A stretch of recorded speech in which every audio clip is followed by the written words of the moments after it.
हाय friends, माझं नाव Tejas Diliprao Kajale. Physics with Tejas sir या चॅनल मध्ये आपलं स्वागत आहे. आज आपल्याला एक टॉपिक शिकायचा आहे की ज्याचं नाव आहे magnetic field produce by a current in circular arc of wire. म्हणजे कन्सिडर करा, आपल्याकडे एक वायर आहे आणि ती जी वायर आहे ती आर्क मध्ये घेतली आपण. म्हणजे आर्क मध्ये म्हणजे कन्सिडर करा ही आपल्याकडे वायर आहे. ओके, तर या वायरला मी माहित आहे का अशा पद्धतीने काय केलेला आहे, त्याचा आर्क बनवलेला आहे. आणि आर्क बनल्यानंतर करंट माहित आहे का मी अशा पद्धतीने काय करून राहिलो, त्याच्यातून पास करत आहे. म्हणजे करंट कसा पास होऊन राहिला, अशा पद्धतीने करंट पास होऊन राहिला. ठीक आहे, फक्त एवढी एक वायर कन्सिडर करा. ओके, त्याचा मी काय केला, एक आर्क तयार केला आणि आर्क तयार केल्यानंतर त्याच्यातून काय करतोय, मी करंट पास करतोय. ठीक आहे, तर अशा पद्धतीचं आपल्याकडे काय आहे, एक वायर आहे. मग आता माहित आहे का, कन्सिडर करा, तेच मी डायग्राम मध्ये दाखवलेलं आहे. डायग्राम मध्ये कन्सिडर करा, एक्स पासून तर वाय पर्यंत एक वायर आहे माझ्याकडे. तिला मी माहित आहे का आर्कच्या डायरेक्शननी ठेवलेला आहे. ठीक आहे, म्हणजे त्याचा एक आर्क तयार केलेला आहे आणि आर्क तयार केल्यानंतर या एक्स पासून तर वाय पर्यंत त्याच्यातून मी काय पास करतो आहे, करंट पास करतोय. आणि करंट किती मिळून राहिला मला, त्याच्यातला आय एवढा करंट मिळत आहे. ठीक आहे, आणि तो करंट फ्लो कसा होऊन राहिलेला आहे, तर एक्स पासून तर वाय पर्यंत. ठीक आहे, एक्स पासून तर वाय पर्यंत करंटची डायरेक्शन आपल्याला मिळत आहे. ठीक आहे, आता आपण माहित आहे का बायोट-सवर्ट लॉ मध्ये पाहिलं की जर समजा एखाद्या कंडक्टर मधून करंट पास केला तर तिथे आपल्याला मॅग्नेटिक फील्ड मिळते. म्हणजे आपल्याला माहित आहे का या आर्क मधून जर समजा आपण करंट पास केला तर आपल्याला इथे पण काहीतरी मॅग्नेटिक फील्ड मिळणार. बरोबर आहे. आता होते काय पहा, जर समजा आपल्याकडे एक आर्क असेल तर त्या आर्कला काही ना काहीतरी रेडियस राहणार. बरोबर आहे, तर ती जी रेडियस आहे ती रेडियस मिळत आहे मला आर बार. येऊन राहिलं लक्षात. त्याच्यानंतर आता माहित आहे का या आर्कचा काही ना काही सेंटर पण राहणार. तो जो सेंटर मिळत आहे मला, तो सेंटर आहे कन्सिडर करा ओ. तर मग आपण करंट पास केल्यानंतर काही ना काहीतरी मॅग्नेटिक फील्ड पण प्रोड्यूस होईल. जसं आपण बायोट-सवर्ट लॉ मध्ये बोलत होतो की जर समजा एखादा कंडक्टर असेल आणि त्यामधून जर करंट पास केला का मॅग्नेटिक फील्ड मिळते. मग इथे पण माहित आहे का आपण एका आर्क मधून करंट पास करतो आहे. मग इथे पण आपल्याला काहीतरी काय मिळणार, मॅग्नेटिक फील्ड मिळेल. तर ती जी मॅग्नेटिक फील्ड आहे ती मॅग्नेटिक फील्ड आपल्याला ओ या पॉइंटला मिळणार आहे. आणि इथलीच मॅग्नेटिक फील्ड आपल्याला काय करायची आहे, काउंट करायची आहे. येऊन राहिलं लक्षात. आता मॅग्नेटिक फील्डचं नोटेशन तर तुम्हाला माहित आहे, डीबी आहे ना. म्हणजे जर समजा की मॅग्नेटिक फील्ड जी राहील आपली तर ती कशी मिळणार, आपल्याला डीबी बार मिळणार. येऊन राहिलं लक्षात. पण ती कुठली मॅग्नेटिक फील्ड राहील, तर या ओ पॉइंटची मॅग्नेटिक फील्ड राहील. ठीक आहे, तर मग आता हे झालं पूर्ण डायग्राम. आता होते काय पहा, इथे माहित आहे का आपण एक्स पासून तो ओ पर्यंत एक रेडियस कन्सिडर केली. ठीक आहे, तसंच माहित आहे का वाय पासून तो ओ पर्यंत एक रेडियस आहे. ठीक आहे, म्हणजे ह्या दोन्ही आपल्याला काय मिळत आहे, रेडियस वेक्टर. आणि त्याच्यातला जो अँगल आहे तो अँगल मिळत आहे आपल्याला थीटा. कारण ऍक्च्युअल मध्ये हे जे आर बार आहे, हे आर बार माहित आहे का पोझिशन व्हेक्टर आहे. म्हणजे त्याला आपण माहित आहे का रेडियस व्हेक्टर असं सुद्धा म्हणू शकतो. आता तुम्ही माहित आहे का रोटेशनल डायनामिक मध्ये किंवा आपण सर्क्युलर मोशन मध्ये शिकलो, काय शिकलो होतो की जी रेडियस आहे ती कॉन्स्टंट राहते, पण रेडियस व्हेक्टर ही नेहमी नेहमी चेंज होत राहते. लक्षात. म्हणजे जी रेडियस वेक्टर आहे किंवा त्याला आपण पोझिशन वेक्टर म्हणतो, ती पोझिशन वेक्टर माहित आहे का नेहमी नेहमी काय होत राहते, चेंज होत राहते. आणि चेंज होत असताना त्याच्यामध्ये माहित आहे का एक अँगल क्रिएट होतो आणि तोच अँगल आपल्याला किती मिळत आहे, थीटा एवढा अँगल मिळत आहे. लक्षात. मग आता माहित आहे का आपल्याला की नाही हा जो अँगल आहे हा थीटा मिळाला. ही आपल्याला माहित झालं की बा पोझिशन वेक्टर आहे किंवा त्याला आपण म्हणतो रेडियस वेक्टर आहे. ठीक आहे, आता होते काय पहा, आता आपण माहित आहे का आपल्याला घ्यायचं आहे मॅग्नेटिक फील्ड. मॅग्नेटिक फील्ड आपण कोणावरून घेत असतो, तर मॅग्नेटिक फील्ड आपण घेत असतो बायोट-सवर्ट लॉ वरून. बरोबर आहे. तर मग आता एक काम करू आपण, बायोट-सवर्ट लॉ वरून जर समजा आपल्याला मॅग्नेटिक फील्ड घ्यायची असेल त्याच्या आधी आपण एक काम करू, हा जो आपल्याकडे माहित आहे का कंडक्टर आहे, या कंडक्टरचे पहिले छोटे छोटे तुकडे करा. ओके, आणि त्याच्यातला माहित आहे का फक्त एक तुकडा माहित आहे का आपण काय करू, कन्सिडर करू, आणि त्या तुकड्याची जी लेंथ आहे ती लेंथ आपल्याला मिळणार आहे डीएल बार. आणि ही पण गोष्ट सांगून ठेवतो मी, जसा जसा माहित आहे का हा जो डीएल बार आहे म्हणजे लेंथ ऑफ स्मॉल एलिमेंट, ठीक आहे, या एलिमेंटला हा जो पोझिशन वेक्टर आहे हा पोझिशन वेक्टर किंवा ज्याला आपण म्हणू रेडियस वेक्टर परपेंडिक्युलर डायरेक्शननी असतो, ठीक आहे. म्हणजे आर बार आणि डीएल बार याच्या मधातला जो अँगल राहील हा किती डिग्रीचा राहील, 90 डिग्रीचा.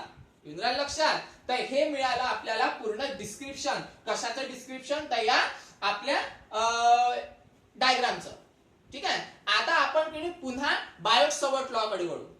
मग आता माहित आहे का याच्यातून पण करंट पास होत आहे म्हणजे इथे पण आपल्याला मॅग्नेटिक फील्ड मिळणार. तर ती मॅग्नेटिक फील्ड किती मिळणार पहा आता किती मिळते. तर एक काम करू, आपण लिहत असताना असं लिहू, काय लिहायचं आपल्याला, according to the Biot and Savart law. ठीक आहे, मी पूर्ण काही लिहत नाही, तुम्ही त्या नोटबुक मध्ये लिहून टाका किंवा आपल्या नोट्स मध्ये आहे तसं लिहिलेलं. बायोट आणि सवर्ट लॉच्या अनुसार काय आहे बायोट आणि सवर्ट लॉ. बायोट सवर्ट लॉ म्हणतो आपल्याला की जर समजा आपण एखाद्या कंडक्टर मधून करंट पास केला तर आपल्याला मिळते मॅग्नेटिक फील्ड. ती मॅग्नेटिक फील्ड किती असते, तर dB bar is equal to एक कॉन्स्टंट मिळतो आपल्याला ज्याला म्हणतो आपण म्यू नॉट अपॉन 4 पाय. ठीक आहे, त्याच्यानंतर करंट राहतो आपला आय. ओके, त्याच्यानंतर आपली जी स्मॉल एलिमेंट होता त्याची जी लेंथ आहे ती राहील डीएल बार, म्हणजे आपल्याला मिळेल डीएल बार. ओके, आणि क्रॉस मध्ये डिस्टन्स राहील म्हणजे त्याला आपण काय म्हणणार आहे इथे पोझिशन वेक्टर, तर तो आहे आपल्याकडे आर बार. येऊन राहिलं लक्षात. आणि अपॉन मध्ये आपल्याला मिळत असते आर क्यूब. ठीक आहे, तर हे आहे आपल्याकडे मॅग्नेटिक फील्ड जी आपण कोणावरून घेतली, आपल्या बायोट आणि सवर्ट लॉ वरून. आता तुम्ही जर बायोट आणि सवर्ट लॉचं स्टेटमेंट पाहिलं असेल, त्याचं इक्वेशन पाहिलं असेल व्हेक्टर फॉर्म मधलं, तर ते तुम्हाला माहित आहे का हेच दिसेल. ठीक आहे, तर डायरेक्ट आपण तिथून काय केलं ते कॉपी पेस्ट केलं. आता होते काय पहा, हे मॅग्नेटिक फील्ड आहे. ओके, आता यामध्ये माहित आहे का आपल्याला dl bar cross r bar. Dl bar cross r bar म्हणजे angle between the dl bar and cross r bar. बरोबर आहे, म्हणजे डीएल बार आणि क्रॉस आर बार याच्या मधातला अँगल किती मिळत आहे आपल्याला, 90 डिग्री. ठीक आहे, म्हणजे बघ आपल्याला माहित आहे का हे जे इक्वेशन आहे हे कसं मिळणार आहे पहा, कसं मिळते तर पहा, dB bar me as it is ठेवतो. ओके, त्याच्यानंतर mu not upon 4 pi into I हे पण ऍज इट इज ठेवतो. आता इथे माहित आहे का दोन वेक्टर आहे, डीएल बार हा सुद्धा वेक्टर आहे, आर बार हा सुद्धा वेक्टर आहे, म्हणजे दोन वेक्टरचा क्रॉस प्रोडक्ट. मग आपल्याला माहित आहे की जर समजा दोन वेक्टरचा क्रॉस प्रोडक्ट असेल तर आपल्याला मिळेल तिथे एक अँगल आणि तो अँगल राहील साइनचा. बरोबर आहे ना, जसं आपण करतो की भाई ए बार क्रॉस बी बार जर असेल तर आपण काय म्हणतो तिथे ए बी साइन थिटा. बरोबर आहे ना, तर इथे माहित आहे का ए च्या जागेवर आहे डीएल बार, बी च्या जागेवर आहे आर बार. बरोबर आहे, म्हणजे आपल्याला काय मिळेल डीएल त्याच्यानंतर आर साइन थिटा. बरोबर आहे ना, म्हणजे काय मिळेल आपल्याला इथे डीएल त्याच्यानंतर आर इंटू साइन थिटा. ठीक आहे, आणि अपॉन मध्ये आर क्यूब हा काय राहील कॉन्स्टंट. ठीक आहे, तर इथे माहित आहे का आपण जेव्हा हे इक्वेशन घेतलं तेव्हा इथे बार द्यायची काही गरज नाहीये. ठीक आहे, फक्त डीबी राहू द्यायचं, कारण इथे किती बार निघून गेला आपला, कारण ए बार डॉट बी बार, ए बार क्रॉस बी बार असेल तर ए बी साइन थिटा, म्हणजे इथे बार देत नाही आपण. बरोबर ना, म्हणून मग माहित आहे का आपण इथे पण बार नाही दिला तरी चालेल. सरळ सरळ काय करायचं, दोन वेक्टरचा क्रॉस प्रोडक्ट आहे म्हणजे माहित आहे का आपल्याला काय मिळणार आहे डीएल आर साइन थिटा. आणि थिटा म्हणजे काय आहे रे, अँगल. कोणामधला अँगल आहे तो, डीएल आणि आर मधला. आता मी म्हंटल की बा डीएल आणि आर मधला अँगल आहे थिटा. तर आता माहित आहे का पहा बरं रे, हा आहे डीएल तुमचा, त्याच्यानंतर हा आहे तुमचा आर. याच्यातला अँगल किती होऊन राहिलेला आहे 90 डिग्रीचा. बरोबर आहे, का बरं 90 डिग्रीचा येत आहे, कारण डीएल बार आणि आर बार हे एकमेकांना परपेंडिक्युलर आहे. बरोबर आहे, म्हणून मग माहित आहे का लिहत असताना आपण असं लिहू की बा आपला जो डीएल बार आहे त्याच्यानंतर आपला जो आर बार आहे, ठीक आहे, यामधला जो अँगल मिळेल आपल्याला तो किती मिळून राहिलेला आहे, परपेंडिक्युलर मिळत आहे. आणि परपेंडिक्युलर जर समजा असेल तर आपल्याला थीटाची व्हॅल्यू किती मिळणार, 90 डिग्री मिळणार. येऊन राहिलं लक्षात. डीएल बार आणि आर बार यामध्ये अँगल कितीचा, सॉरी हे दोघं एकमेकांना कसे आहेत, परपेंडिक्युलर आहे. जर समजा हे दोघं एकमेकांना परपेंडिक्युलर असेल तर थीटाची व्हॅल्यू किती मिळते आपल्याला, 90 डिग्री. टाका मग थीटाची व्हॅल्यू 90. काय येते पहा आन्सर बघा. This implies dB as it is. Okay. त्याच्यानंतर mu not upon 4 pi as it is. त्याच्यानंतर आय डीएल हे पण ऍज इट इज राहील, आर पण ऍज इट इज राहील. फक्त काय होणार आहे रे, थीटाच्या जागेवर 90 डिग्री म्हणजे सरळ सरळ आपल्याला काय मिळणार, साइन 90 आणि अपॉन मध्ये माहित आहे का, आर क्यूब. आता तुम्हाला माहित आहे साइन 90 ची व्हॅल्यू किती असते, साइन 90 ची व्हॅल्यू असते 1 है ना. म्हणजे आपल्याला डीबी काय मिळते पहा, डीबी ऍज इट इज. त्याच्यानंतर mu not upon 4 pi I dl r upon r cube. आणि साइन 90 ची व्हॅल्यू काय राहते, 1. आता साइन 90 ची व्हॅल्यू जर 1 असेल तर 1 चा तसाही काही फरक पडत नाही, म्हणजे त्या 1 ला जाऊ द्या चुलीत. ओके. म्हणजे आपल्याला इक्वेशन काय मिळालं, dB is equal to mu not upon 4 pi I dl r upon r cube. आता भाई इथे माहित आहे का, आर आणि आर क्यूब कॅन्सल, म्हणजे उरते काय इथे फक्त स्क्वेअर. बरोबर आहे. म्हणजे काय मिळेल आपल्याला बघा, dB is equal to mu not upon 4 pi. Correct. त्याच्यानंतर काय मिळेल आपल्याला, आय इंटू डीएल अपॉन किती आहे रे, आर स्क्वेअर, म्हणजे आर स्क्वेअर. तर ही मिळाली आपल्याला मॅग्नेटिक फील्ड. पण ही जी मॅग्नेटिक फील्ड आहे ही मॅग्नेटिक फील्ड एका स्मॉल एलिमेंटची आहे आणि त्या स्मॉल एलिमेंटला म्हटलं आपण डीएल. बरोबर आहे. आता आपल्याला माहित आहे का, मॅग्नेटिक फील्ड ही पूर्ण आर्कची पाहिजे. ठीक आहे. मग जर समजा आपल्याला मॅग्नेटिक फील्ड टोटल आर्कची लागत असेल तर इथे आपल्याला हे जे इक्वेशन आहे या इक्वेशनला काय करावं लागेल रे, इंटिग्रेट करावं लागेल. बरोबर आहे. करा मग इंटिग्रेट. काय येते पाहू आपण. तर लिहत असताना असं लिहू की बा integrate about equation on both side. आता इंटिग्रेट करा. काय येते पाहू आपण आन्सर. ठीक आहे. तर आता आपल्याला माहित आहे का याचं काम झालेलं आहे डायग्रामचं, तर मोडून देऊ. ओके. पहा आता काय येते, integration of dB is equal to integration of काय रे बा, mu naught upon 4 pi. Okay. त्याच्यानंतर I dl upon r square.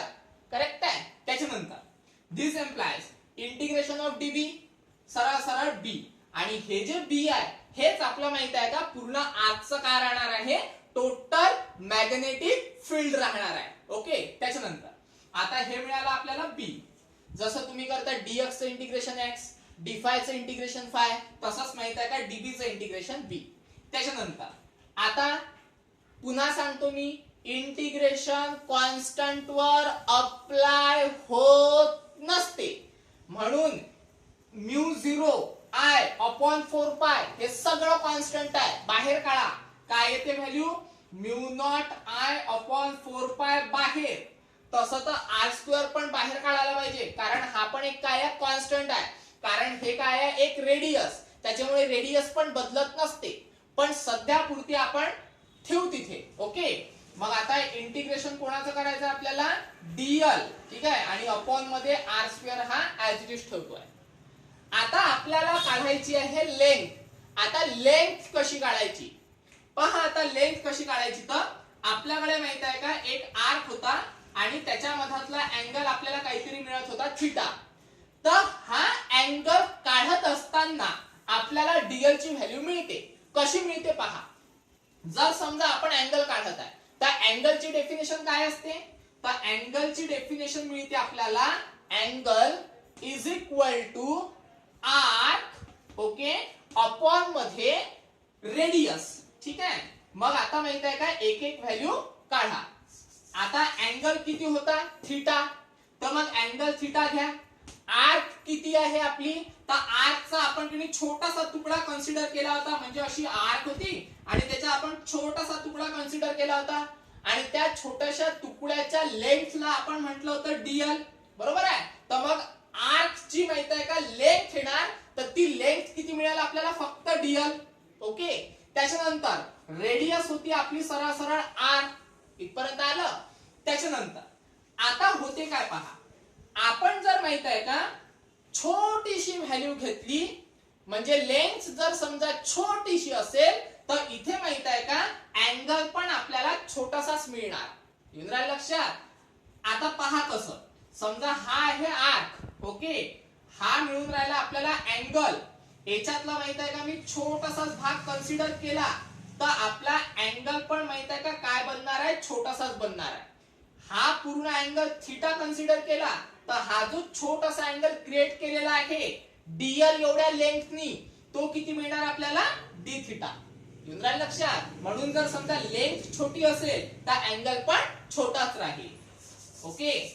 मग आता काय येते पहा आन्सर. ठीक आहे. आपल्याला कशाची व्हॅल्यू पाहिजे, डीएल ची. तर एक काम करा, आर इकडे काय आहे डिवायडेडला, याचा तंगडवडा इकडे, म्हणजे काय मिळेल आपल्याला सरळ सरळ r into d theta is equal to dl. ठीक आहे. म्हणजे ही जी डीएल ची व्हॅल्यू आहे, ही डीएल ची व्हॅल्यू या इक्वेशन मध्ये पुट अप करा. काय येते पहा बरं आन्सर. पहा आता एकदम इझी आहे. Magnetic field as it is equal to mu not I upon 4 pi as it is, mu not I upon 4 pi. Okay. त्याच्यानंतर इंटिग्रेशन डीएल, डीएल ची व्हॅल्यू किती आहे पहा, डीएल ची व्हॅल्यू आहे r into d theta, r into d theta upon मध्ये किती आहे रे बा, आर स्क्वेअर. ठीक आहे. तर हे मिळालं आपल्याला इक्वेशन. आता इथे माहित आहे का आपल्याला लिमिट्स पुट करावं लागतील. कुठून तर कुठपर्यंत रे, 0 पासून तर थीटा पर्यंत. आलं लक्षात. का बरं 0 पासून तर थीटा पर्यंत, कारण आपला अँगल आहे असा, बरोबर आहे. तर सुरुवातीला माहित आहे का पोझिशन व्हेक्टर इथे असेल आणि नंतर फिरत फिरत फिरत फिरत इथे आला असेल, आहे ना. म्हणजे काय होऊन राहिलेला आहे, पहिले अँगल 0चा आणि नंतर मग माहित आहे का तो किती झालेला आहे, थीटाचा. म्हणून मग आपण काय करतो आहे 0 टू थीटा. लक्षात. कारण आपला अँगल कन्सिडर करा असा होता, पण सुरुवातीपासून असाच होता का, नाही. कारण मी काय म्हटलं होतं, पोझिशन व्हेक्टर हा नेहमी काय होत राहतो, फिरत राहतो अशा पद्धतीने, आहे ना. कन्सिडर करा ही रेडियस आहे आणि जो हात मी फिरवत आहे ती पोझिशन व्हेक्टर. ठीक आहे. कारण मी पुन्हा सांगतो, रेडियस फिक्स राहते, पोझिशन व्हेक्टर किंवा ज्याला आपण म्हणतो रेडियस व्हेक्टर ही नेहमी नेहमी फिरत राहते. ओके. तर इथे माहित आहे का डावा हात राहील माझा, म्हणजे हा जो हात आहे हा कन्सिडर करा रेडियस व्हेक्टर, सॉरी रेडियस, आणि जो दुसरा हात आहे जो फिरत आहे तो रेडियस व्हेक्टर. येऊन राहिलं लक्षात. म्हणजे मग माहित आहे का सगळ्यात पहिले अँगल 0चा आणि नंतर मग काय होऊन राहिला तो थोडा थोडा वाढत वाढत वाढत वाढत थीटा पर्यंत आला, बरोबर. म्हणून मग आपण माहित आहे का लिमिट कुठून तर कुठपर्यंत घेतलं, 0 पासून तर थीटा पर्यंत. ठीक आहे. त्याच्यानंतर आता काय करायचं आपल्याला बघा, फक्त सॉल्व करायचं आहे. मग आता सॉल्व करणं म्हटलं म्हणजे काय मोठा तीर मारा लागते का रे, काहीच नाही. पाय एकदम इझी आहे. कसं करायचं पहा, बी ऍज इट इज. ठीक आहे. तर एक काम करू आपण, this implies B as it is. त्याच्यानंतर mu not I upon 4 pi तो पण ऍज इट इज. ठीक आहे. Is equal to sorry mu not I upon 4 pi. ठीक आहे. आता काय होते पहा, r square r get cancel. ठीक आहे. आणि integration 0 to theta d theta as it is. ठीक आहे. Integration over 0 to theta d theta. Okay. हा ऍज इट इज. आणि हा जो आर स्क्वेअर आहे त्याच्यातला एकच आर कॅन्सल झाला होता, एक आर उरलेला आहे म्हणून तो आर. लक्षात झालं. मग आता एक काम करा, पहिलेच सांगितलं होतं आर काय राहतो, कॉन्स्टंट राहतो, त्याला पण आपण बाहेर घेऊ शकतो. पहिले का बरं बाहेर नव्हतं घेतलं, कारण तो माहित आहे का आपल्याला काटछाट करायचं होतं. पण आपण माहित आहे का बाहेर घेतल्यानंतर पण त्याला काटछाट करू शकतो. ओके. पण मुद्दाम नव्हता घेतला आपण बाहेर तो, तर आता बाहेर घ्या. काय ते पहा, बी ऍज इट इज. त्याच्यानंतर म्यू नॉट आय अपॉन 4 पाय, पुन्हा इंटिग्रेशन कॉन्स्टंट वर अप्लाय होत नाही, काढा बाहेर 1 बाय आर. आता काय मिळते आपल्याला, 0 टू थीटा डी थीटा. करा मग आता integration, B as it is. Mu not I upon 4 pi as it is 1 by r as it is d थिटाचं इंटिग्रेशन. जसं डीबी चं इंटिग्रेशन बी केलं तसं थिटाचं इंटिग्रेशन डी थिटाचं इंटिग्रेशन थिटा. बरोबर आहे. जसं आपण माहित आहे का डीबीचं इंटिग्रेशन बी केलं तसं माहित आहे का डी थिटाचं इंटिग्रेशन थिटा केलं. आणि आता लिमिट पुट करा. लिमिट कुठून तर कुठपर्यंत 0 टू थिटा. पण आता 0 टू थिटा म्हणजे काय मिळेल आता पहा आपल्याकडे B as it is mu not I upon 4 pi as it is. Okay. त्याच्यानंतर 1 upon r as it is. आता इथे पहा लिमिट कसे पुट करतो आपण. Upper limit minus lower limit. Upper limit okay minus lower limit म्हणजे theta minus 0. तर 0चा काही फरक पडत नाही म्हणजे सरळ सरळ थिटा. तर हे जे आपल्याला मिळालेलं आहे ओके मॅग्नेटिक फील्ड. तर this is our required magnetic field. कोणाची. त्या आर्कची. म्हणजे आर्क मधून जो काही करंट चालला त्याच्यानंतर जी काही मॅग्नेटिक फील्ड तयार होईल ती मिळून राहिली आपल्याला म्यू नॉट आय अपॉन 4 पाय 1 अपॉन आर इंटू थिटा. ठीक आहे. पण जर समजा आर्क म्हणजे असा आर्क होता ना. आता तो जर समजा आर्क एखादा माहित आहे का सर्क्युलर वायर असेल अशा पद्धतीने. ठीक आहे. तर मग थिटाची व्हॅल्यू आपल्याला किती मिळणार रे. तर थिटाची व्हॅल्यू मिळेल आपल्याला सरळ सरळ 2 पाय. 2 पाय म्हणजे त्याला म्हणा तूच पाय मी नसतो पहा. ओके. 2 पाय म्हणजे काय होते 2 गुणेला 180 म्हणजे सरळ सरळ किती रे 360. आणि सर्कलचा अँगल किती असतो 360 चा. ओके. म्हणजे जर समजा तो जो आर्क आहे तो जर समजा पूर्ण जर सर्कल असेल किंवा ती जी काय म्हणतात त्याला वायर ही सर्क्युलर मध्ये असेल तर मग मॅग्नेटिक फील्ड किती मिळते पहा. आता किती मॅग्नेटिक फील्ड मिळते तर त्याच्यासाठी आपण माहित आहे का जी थिटाची व्हॅल्यू आहे ती थिटाची व्हॅल्यू किती घेणार 2 पाय. का बरं 2 पाय. कारण जो आर्क होता ओके तो आर्क जर समजा काय असेल सर्कल मध्ये असेल किंवा सर्क्युलर असेल किंवा ज्याला आपण म्हणू की सरळ सरळ जो वायर घेणार आपण तो सर्क्युलर घेतला. ओके म्हणजे सर्कल घेतला.